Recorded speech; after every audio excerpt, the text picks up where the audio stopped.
আজকে আমরা দেখব দুটো একই টাইপের অনুপাতের অঙ্ক। তো প্রথমটি দেওয়া আছে একটি জারে দুধ ও পানির অনুপাত 5:1। দুধের পরিমাণ যদি পানি অপেক্ষা 8 লিটার বেশি হয় তবে পানির পরিমাণ কত? দ্বিতীয় কোশ্চেনটা হচ্ছে 60 লিটার কেরোসিন ও পেট্রোলের মিশ্রণ অনুপাত 7:3। ওই মিশ্রণে আর কত লিটার পেট্রোল মিশালে অনুপাত 3:7 হবে? তো কাছাকাছি দুটো অঙ্ক কিন্তু ভিন্ন। তো এটা করার জন্য প্রথমে আমাদের যে অনুপাতে দেবে সেটাকে আমরা 100 আকারে লিখব, মানে 5x আর হচ্ছে 1x বা শুধু x। এই দুটো আমরা কী করবো, বিয়োগ আকারে লিখব, মানে কি আছে অপেক্ষা বেশি। তো এই দুটো আমরা বিয়োগ করে দিলে 4x।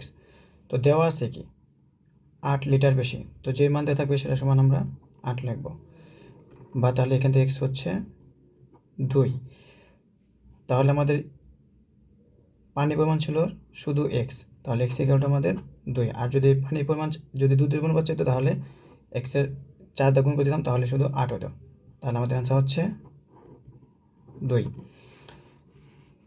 এই অঙ্কটা হচ্ছে অনেক ইম্পর্ট্যান্ট, মোটামুটি সব জায়গায় আসে। তো এটা করার জন্য হচ্ছে আমাদের প্রথম অনুপাতটাকে লিখতে হবে।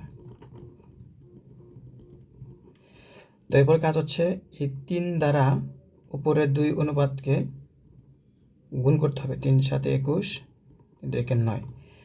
তো এরপরে কাজ হচ্ছে আবার 7 দ্বারা হচ্ছে, মানে প্রথম যে অনুপাত হবে সেটা দ্বারা আবার নিচে 2টাকে গুণ। তাহলে 3 × 3 = 9, 7 × 7 = 49।